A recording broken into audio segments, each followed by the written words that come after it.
आप लोग टिक कर बैठ जाएं क्योंकि ये वीडियो होने वाली लंबी और मैं आप लोगों को 2023 से उठाकर 10,000 साल पीछे लेकर जाने वाला हूँ। 10,000 साल पहले एक जानलेवा वायरस जमीन पर लाखों लोगों की जान लेता है।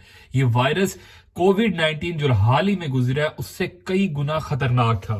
इस वायरस ने कई लाख लोगों की जान ली क्योंकि इसका जो मोर्टेलिटी रेट था वो 30% था। जिसका मतलब ये है कि अगर ये वायरस 10 लोगों को इन्फेक्ट करता था तो उसमें से 3 लोगों की मौत हो जाती थी और जो बाकी बचते थे या तो वो अंधे हो जाते थे या उनकी बॉडी के ऊपर, उनके फेस के ऊपर बड़े बड़े स्कार्स बन जाते थे और बड़े बड़े खड्डे बन जाते थे जो देखने में बहुत ज्यादा बुरे और बहुत ज्यादा खौफनाक दिखाई देते थे क्योंकि इसका मोर्बिडिटी रेट जो था वो 99 या 98% था। अब यहाँ पर किसी को भी मालूम नहीं है कि आखिर ये बीमारी कहां से आई और इसकी हिस्ट्री क्या है, ये कब शुरू हुई है। लेकिन जो हिस्ट्री है या जो हमारे पास जेनेटिक्स है उसके मुताबिक जब स्टडी किया गया तो पता चला इस बीमारी के मुताबिक जो पहला फिजिकल एविडेंस है वो हमें इजिप्शियन ममीज से मिला। इजिप्शियन ममीज को जब स्टडी किया गया तो रिसर्च के बाद पता चला कि इनकी जो मौत है वो सेम इसी वायरस से इन्फेक्ट होने के बाद हुई है और कम से कम 30,000 साल पहले हुई है। अब अगर हम 30,000 साल पहले के टाइम फ्रेम के अंदर एंटर होते हैं, इजिप्ट के अंदर क्या हो रहा था उस टाइम पे, एक बहुत बड़ी वबा फैली थी। 3600 साल पहले एक बहुत बड़ी वबा फैली थी, हिस्ट्री के अंदर मिलता है और उस हिस्ट्री के मुताबिक कई लाख लोगों की जो है मौत हुई थी। 1523 से 1653 के दरमियान जब ये वबा फैलती है तो उसकी हिस्ट्री ये है कि हैकसूस एक ऐसी कौम थी जो कि मिस्रियों के ऊपर हमलावर होती है। ये बहुत ही ताकतवर कौम थी और इसका जो पेशा था वो हमारे पास एग्रीकल्चर था, ज़राअत था। तो उस लिहाज से ये बहुत ज्यादा फाइनेंशियली भी और वैसे भी बहुत ज्यादा स्ट्रॉन्ग कौम थी। ये मिस्रियों को जो है कैदी बनाते हैं, मिस्रियों के बादशाह को भी कत्ल कर देते हैं और हैकसूस का जो बादशाह होता है वो इस पर जो है मिस्र के ऊपर हुक्मरानी करने लगता है। लेकिन यहां पर होता क्या है कि यही कौम इस बीमारी से पहले से इन्फेक्टेड होती है और ये अपने साथ बीमारी भी मिस्र के अंदर ले आते हैं। लेकिन यहां पर ये बीमारी वबा की सूरत कैसे इख्तियार करती है कि जो लोग कैदी बनते हैं, मिस्री लोग जो कैदी बनते हैं, उनके अंदर जो है ये बीमारी फैल जाती है आहिस्ता आहिस्ता। लेकिन इन लोगों को जो है साथ साथ जो है रखा जाता है और क्लोज कॉन्टैक्ट के अंदर रखा जाता है जेलों के अंदर। जब ये क्लोज कॉन्टैक्ट के अंदर होते हैं तो ये एक दूसरे को इन्फेक्ट करना शुरू कर देते हैं और बीमारी ऐसा ऐसा देखते देखते बढ़ना शुरू हो जाती है और कई लाख लोगों की मौत हो जाती है जो कैदी होते हैं। और साथ ही साथ ये जो बाहर लोग होते हैं उनको भी इन्फेक्ट करना शुरू कर देती है। हैकसूस के लोगों की मौत होना शुरू होती है और साथ साथ मिस्रियों की भी मौत होना शुरू होती है। देखते ही देखते जो हैकसूस का बादशाह था जिसने हुक्मरानी की थी मिस्र के ऊपर आकर, वो भी मारा जाता है। तो इस तरह से हैकसूस के बादशाह का और उसकी सिविलाइजेशन का जो है उसके कल्चर का मुकम्मल खात्मा हो जाता है वहां पर मिस्र के अंदर।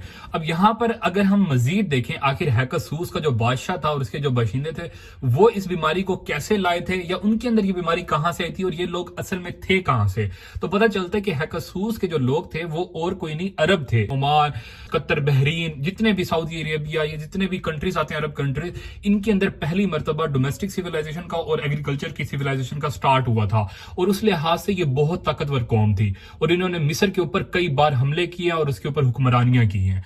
तो यहां पर पता चलता है कि उस वक्त जब डोमेस्टिक सिविलाइजेशन स्टार्ट हुई थी तो लोग जो है क्लोज कांटेक्ट में रहते थे, किसके साथ? जानवरों के साथ। भेड़ बकरियों को, गाय भैंस को पालते थे और उनकी खिदमत करते थे। वहां पर क्या हुआ कि इस दौरान इन जानवरों के अंदर सेम बीमारी पाई जाती थी, सेम वायरस पाया जाता था। हो सकता है कि ये वायरस जो है वहां से इन लोगों के अंदर आया था। और फिर ये भी देखा जाता है कि हिस्ट्री के अंदर कि ये जो वायरस था इसकी जो स्टार्ट हुआ था वो चाइना से हुआ था क्योंकि चाइना के अंदर जो चूहे थे बहुत ज्यादा थे स्टार्ट के अंदर और लोग जो है चूहों का गोश्त भी खाते थे और चूहों के साथ क्लोज कॉन्टेक्ट में रहते थे। तो उसकी वजह से हो सकता है कि शायद ये बीमारी जो है चूहों से मुंतकिल हुई थी, वायरस जो है चूहों से मुंतकिल होकर इंसानों के अंदर आया था और उसके बाद जो है चाइना से जो है एशिया से होता हुआ ये अरब के अंदर आया और अरब की जो हैकसूस कौम थी वो इसको मिस्र के अंदर लाई है। अब यहां पर ये फैलना कैसे शुरू होता है? पूरे वर्ल्ड के अंदर फैलता है। अब यहां पर क्या होता है, इस दौरान सलेबी जो जंगें थी वो अरूज पर थी। ये तकरीबन जो 30,000 35,000 साल पहले की जो बात है, हमने जब इस टाइम फ्रेम की बात की है, एक तरफ मुसलमान थे और दूसरी तरफ ईसाई थे। दोनों अपने अपने मुकद्दस मकामात के लिए लड़ रहे थे, उनकी हिफाजत के लिए लड़ रहे थे। तो यहां पर क्या होता है कि शुरू के अंदर जो पहली जो स्लेवी जंगी होती है उसके अंदर जो है यूरोप हमलावर होता है मिस्र के अंदर और मिस्रियों को कैदी बनाकर, जो बच्चे कुछ मिस्री होते हैं और हैकसूस की कौम होती है उनको कैदी बनाकर साथ यूरोप ले जाते हैं। 18वीं सदी के अंदर जब ये यूरोप पहुंचते हैं तो यहां पर इनको पता नहीं होता ये कैदी बनाकर नहीं लेकर जा रहे, ये जो वायरस है उससे इन्फेक्टेड जो लोग हैं उनको लेकर जा रहे हैं। दरअसल ये वायरस को भी 7 कैदी बनाकर लेकर जा रहे थे। अब होता क्या है कि ये बीमारी साथ जब यूरोप पहुंचती है तो यूरोप के अंदर 18वीं सदी के अंदर एक अंदाजे के मुताबिक तकरीबन 400,000 लोगों की, 4 मिलियन लोगों की एक महीने के अंदर मौत हुई। 15वीं सदी के अंदर देखते ही देखते जब यूरोपीय कॉलोनाइजर अमेरिका के अंदर, शुमाली अमेरिका के अंदर दाखिल होते हैं तो ये वहां पर इस बीमारी को फैलाना शुरू कर देते हैं और वहां पर तकरीबन 90% नेटिव पॉपुलेशन का जो मकामी लोग थे उनका खात्मा हो जाता है मुकम्मल। 1735 आता है। 1735 के अंदर जनूबी अमेरिका के अंदर 1/3 लोगों का इस बीमारी की वजह से खात्मा हो जाता है। अगर पीछे चले 7वीं सदी के अंदर, तो 7वीं सदी के अंदर यह बीमारी जो है चीन और कोरिया से जापान पहुंचती है। 7वीं सदी के अराउंड अरब की पेरीफ्री के अंदर आहिस्ता आहिस्ता इजाफा होना शुरू हो जाता है। अरब के जो लोग हैं वो आहिस्ता आहिस्ता इस बीमारी को जो है पेरीफ्री के अंदर, स्पेन के अंदर, पुर्तगाल के अंदर और जनूबी अफ्रीका के अंदर जो है फैलाना शुरू कर देते हैं। इसके अलावा एक बुक है 1022 के अराउंड, तकरीबन जो है 11वीं सदी के अराउंड। ये बुक जो है बुद्धिस्ट मोंक की लिखी हुई है। बुद्धिस्ट मोंक जो है चाइना का एक प्रोविंस है सिचुआन, इसके अंदर एक माउंटेन मौजूद है जिसका नाम है ओमे शॉन। इस माउंटेन के ऊपर बुद्धिस्ट मोंक रहा करते थे और ये लोग जो है लोगों का इस बीमारी से और दूसरी बीमारियों का जो है इलाज किया करते थे। ये क्या करते थे, इन लोगों को जो इस बीमारी से इन्फेक्टेड लोग होते थे स्मॉल पॉक्स से, तो इनकी बॉडी के ऊपर स्कार्स बन जाते थे। तो स्कार्स से पहले क्या होता था, रैश बनता था। तो रैश जब सूखता था तो वो एक जो है फोड़ा जब वहां पर जो है सूखता था तो वहां पर स्कैब बन जाता था, जिसे हम कहते हैं पापड़ी। जब ये पापड़ी बनती थी तो इसको उतार लेते थे वो लोग और इसको जो है कूट लेते थे। पीसने के बाद लोग इस तरह की एक ट्यूब के जरिए जो है उस पाउडर को जो है लोगों की नोस्ट्रिल के थ्रू उनके लंग्स के अंदर फूंक दिया करते थे। अब उनको पता नहीं था कि आखिर इस बीमारी का इलाज कैसे कर रहे हैं। आगे चलकर हम इस बात को समझेंगे कि आखिर ये हो क्या रहा था और लोग कैसे इस बीमारी से ठीक हो रहे थे इस प्रोसेस के थ्रू। 6वीं सदी के अराउंड एक टेक्स्ट मिलते हैं जो संस्कृत टेक्स्ट हैं, आज वो बुक की सूरत के अंदर मौजूद है। इस बुक का नाम है सुश्रुत संहिता। सुश्रुत संहिता के अंदर क्या है कि इसके अंदर भी ट्रीटमेंट के बारे में बताया गया कि लोग उस दौर के अंदर कैसे, 6वीं सदी के अंदर कैसे इस बीमारी का इलाज किया करते थे। Now I am going to tell you कि ये बीमारी कितनी ज्यादा लीथल है। ये बीमारी हर साल 10 से 15 मिलियन लोगों को होती थी और उनमें से 5 मिलियन लोग जो होते थे वो मर जाते थे। और अगर आप 100 साल के टाइम फ्रेम के अंदर देखें तो इसका मतलब ये बना कि हर 100 साल के अंदर 500 मिलियन लोग इस बीमारी से मर रहे थे। और ये बीमारी शुरू हो रही है 4वीं-5वीं सदी के अंदर। तो वहां से लेकर अब तक कई मिलियन लोगों का सफाया हुआ है इस बीमारी की वजह से। और मेडिकल एडवांसमेंट के बावजूद भी 19वीं और 20वीं सदी जो अभी रिसेंटली गुजरी है, इसके अंदर भी इस बीमारी की वजह से कई मिलियन लोगों की मौत हुई है। तकरीबन 300 मिलियन लोग जो है 19वीं सदी के अंदर मर रहे थे। तो इतना ज्यादा कोई फर्क नहीं पड़ रहा था। तारीख में इस बीमारी को कई सारे नामों से पुकारा गया। The speckled monster, the red plague, variola vera, variola, pox, और साइंस ने जो इसको स्पेसिफिक नाम दिया, the smallpox. Yes, we are talking about small pox.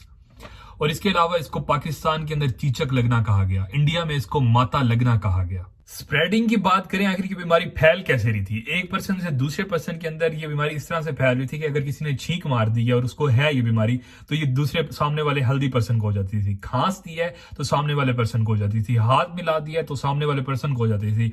इस बीमारी की वजह से जो जिस्म के ऊपर फोड़े और फिंसी बनते थे उनसे पीप बहती रहती थी, खून बहता रहता था। तो बिस्तर के ऊपर भी ये बीमारी के जो जरासीम थे वो मौजूद रहते थे और अगर जो हेल्दी पर्सन होता था वो आकर इस बिस्तर के ऊपर बैठता था तो उसको भी ये बीमारी हो जाती थी। इस बीमारी के होने के बाद जिस्म का जो दर्जा है रहता है वो बहुत ज्यादा हाई रहता था, हाई फीवर रहता था। और इसके अलावा सर के अंदर, जिस्म के अंदर, हड्डियों के अंदर, इवन के पेट के अंदर, कमर के अंदर बहुत ज्यादा शदीद दर्द रहता था। जिस्म के ऊपर बहुत बड़े बड़े छाले बन जाते थे और फेस के ऊपर, लिप्स के ऊपर, नाक के अंदर, मुंह के अंदर, जबान के ऊपर बहुत बड़े बड़े छाले बन जाते थे। और इसके बाद जो है पर्सन की 10 से 15 दिन के अंदर मौत हो जाती थी। अगर पर्सन बच भी जाता था पेशेंट तो इसके बाद जो है इसके जिस्म के ऊपर जो छाले बनते थे जब वो हील होते थे तो उसके जो निशान होते थे वो बहुत ज्यादा डीप और बहुत बड़े बड़े रह जाते थे क्योंकि ये जो छाले थे वो बहुत बड़े बड़े होते थे। इसके अलावा जो पर्सन है, जो पेशेंट होता था, या तो वो अंधा हो जाता था। स्टार्ट से इस बीमारी का जो इलाज है वो मौजूद नहीं था लेकिन प्रिवेंशन मौजूद थी। हाल ही के अंदर कोरोना वायरस गुजरा है, उसके अंदर हम देखते थे कि लोग बीमार होते थे, लोगों को कोरोना वायरस अफेक्ट करता था लेकिन उसके बाद वो ठीक हो जाते थे, रिकवर कर जाते थे।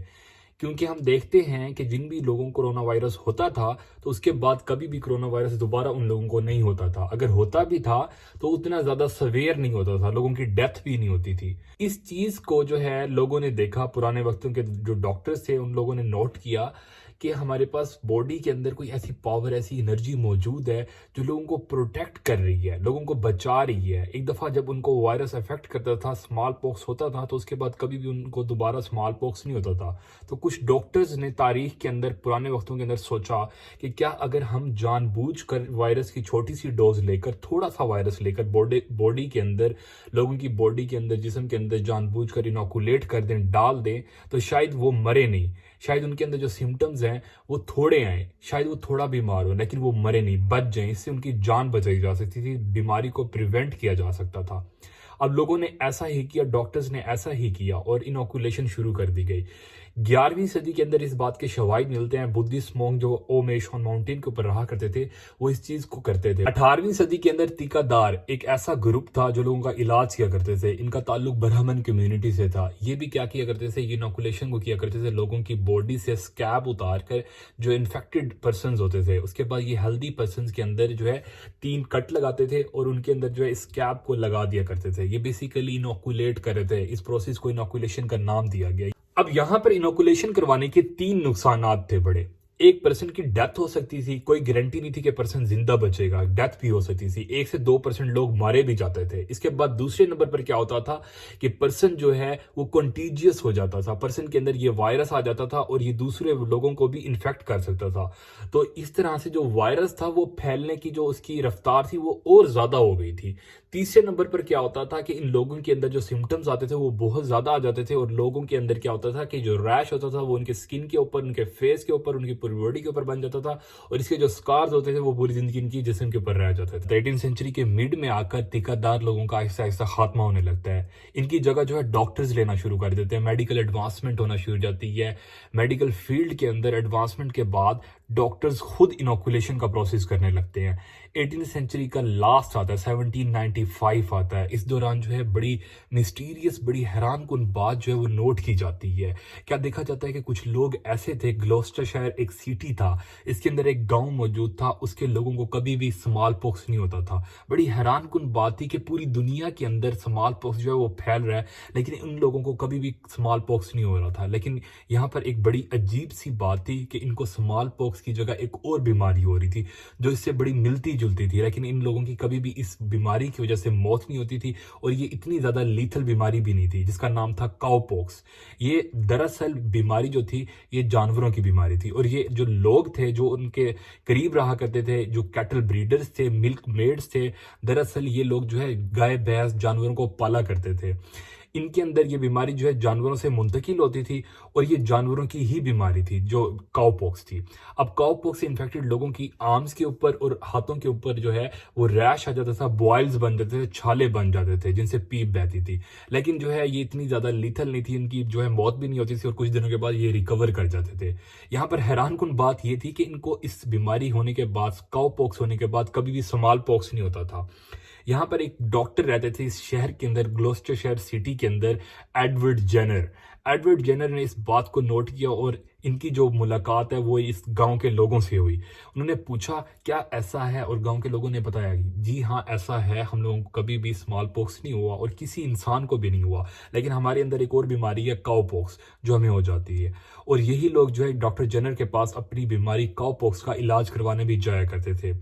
साल 1796 मई का महीना, इसके अंदर एक खातून सारा नामी जिसको काउपॉक्स हो रखा होता है, ये डॉक्टर जेनर के क्लिनिक के अंदर आती हैं इलाज करवाने के लिए। ये उनको बताती हैं कि मुझे ये बीमारी हुई है। डॉक्टर जेनर क्या करते हैं, उनकी जो लीजन्स होती हैं उनके बाजू के ऊपर उसको साफ करते हैं, बेसिकली पस को, खून को साफ करते हैं, उनके छालों को साफ करते हैं और ये उन पट्टियों को जो है अपने पास सेव कर लेते हैं जिसके ऊपर वो जरासीम, जो वायरस होता है या जो पस होती है। डॉक्टर जेनर ये सोचते हैं अगर मैं एक्सपेरिमेंट करता हूँ और अगर वो प्रूव हो जाता है कि जो मैंने लीजन्स लिए हैं काउपॉक्स इन्फेक्टेड पर्सन से, अगर मैं उस लीजन्स को जो है एक हेल्दी पर्सन के अंदर डाल दूं और उसके बाद उसी पर्सन के अंदर स्मॉल पॉक्स डाल दूं, तो मुझे पता चल जाएगा क्या इसके अंदर वाकई ही ये बीमारी नहीं होती स्मॉल पॉक्स काउपॉक्स से इन्फेक्टेड होने के बाद।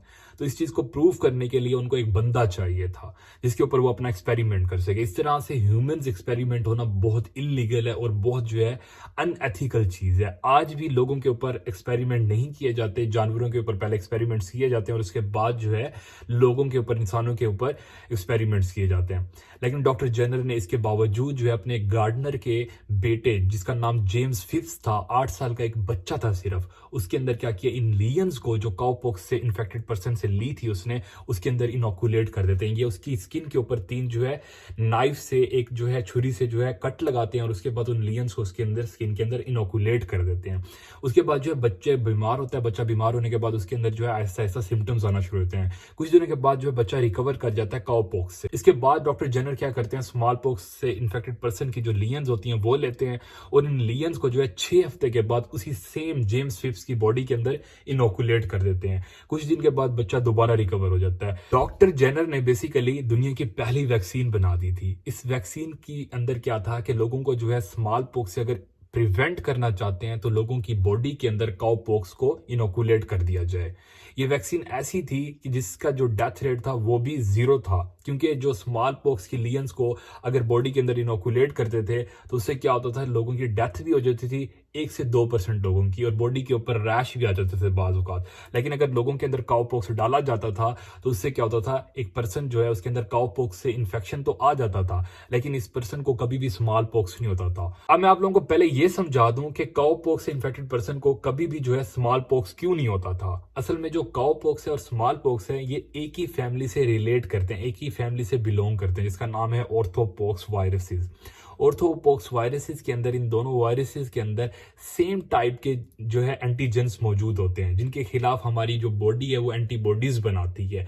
जब भी हमारी बॉडी के अंदर काउपॉक्स के एंटीजेंस जाते थे या काउपॉक्स वायरस जाता था तो बॉडी क्या करती थी, एंटीबॉडीज बनाती थी उसके अगेंस्ट। अब ये एंटीबॉडीज जो है वो उस वायरस के अंदर जो एंटीजन मौजूद होता था उसके अगेंस्ट होती थी, और ये सेम एंटीजन जो है वो मौजूद होता था स्मॉल पॉक्स के अंदर भी। तो जब भी फ्यूचर के अंदर स्मॉल पॉक्स उस पर्सन के अंदर जाता था तो वो एंटीबॉडीज मौजूद होती थी, वो इम्यूनिटी पहले से डेवलप हुई होती थी, और पर्सन के अंदर जो एंटीबॉडीज होती थी वो उसको जो है स्मॉल पॉक्स की एंटीजन से लड़ने में भी मदद देती थी। तो ये पीछे बॉडी के अंदर हो रहा था। इसके बाद डॉक्टर जेनर लोगों के फायदे के लिए इस चीज को जो है पब्लिश करवाना चाहते होते हैं। उसको जो है रॉयल सोसाइटी ऑफ लंदन के पास लेकर जाते हैं और उनके सामने ये पेश करते हैं, लेकिन इनकी इस रिसर्च को जो है रिजेक्ट कर दिया जाता है। रॉयल सोसाइटी ऑफ लंदन के जो प्रेसिडेंट थे वो इसको जो है उनके मुंह पर मार देते हैं, ये कह करके तुम्हारी जो रिसर्च है वो एक जो है घटिया मजाक है, क्योंकि हमें कोई भी हक नहीं पहुंचता कि हम लोगों की जान के साथ खेलें। इसके बाद डॉक्टर जेनर अपनी रिसर्च को जो है एक बुक के अंदर पब्लिश करते हैं साल 1798 के अंदर। इनकी बुक का नाम था an inquiry into the cause and effects of variola vaccine. इसके बाद हमारे पास 19th सेंचुरी की बात आती है। 19th सेंचुरी के अंदर जब हम एंटर होते हैं तो 1840 आता है। 1840 के अंदर पहली मर्तबा यूरोपियन पार्लियामेंट के अंदर ये बात कही गई कि आपने कभी भी, आप डॉक्टर्स ने जो है स्मॉल पॉक्स की लियंस को बॉडी के अंदर इनोकुलेट नहीं करना। इस चीज को जो है रॉन्ग कहा गया। 1853 आता है। 1853 में पहली मर्तबा जो है इस बात को कहा जाता है, यूरोपियन पार्लियामेंट के अंदर इस बात को प्रूव किया जाता है कि लोगों के अंदर काउ पॉक्स की जो लियंस है उनको डाला जाए, इनोकुलेट किया जाए अगर लोगों को स्मॉल पॉक्स से प्रोटेक्ट करना है। अब वैक्सीनेशन भी बन चुकी थी और वैक्सीनेशन जो है वो अप्रूव भी हो चुकी थी, लेकिन यहाँ पर मसला ये था कि उस दौर के अंदर इस तरह का कोई भी प्रोसीजर जो है वो मौजूद नहीं था कि वैक्सीन को डब्बियों के अंदर डालकर कोई जो है सिंथेटिक वैक्सीन बनाकर वो लोगों तक पहुंचाई जाए, दूसरे कंट्रीज तक पहुंचाई जाए। 3 मेथड्स जो है वो निकल कर आए। पहला मेथड ये था कि वहां से क्या किया गया, डॉक्टर जेनर ने ये कहा कि जो काउ पॉक्स इन्फेक्टेड पर्सन होता था उसकी जो स्किन के ऊपर जो पस बनती थी, जो छाला बनता था, उसके अंदर से जो पस निकलती थी, वहां पर एक धागा लगाया जाता था। उसके अंदर जो है एक धागा डबोया जाता था और उस धागे को जो है शिप्स के थ्रू दूसरे कंट्रीज के अंदर भेजा जाता था, और ये कहा जाता था कि दूसरे कंट्रीज के अंदर जो लोग हैं उनकी स्किन के ऊपर 3 कट लगाए जाए और इस धागे को उनकी स्किन के ऊपर रख दिया जाए और इस तरह से दूसरे लोगों को इन्फेक्ट किया जाए काउ पॉक्स से, और बेसिकली जो है वो प्रोटेक्ट हो जाएंगे किससे, स्मॉल पॉक्स से।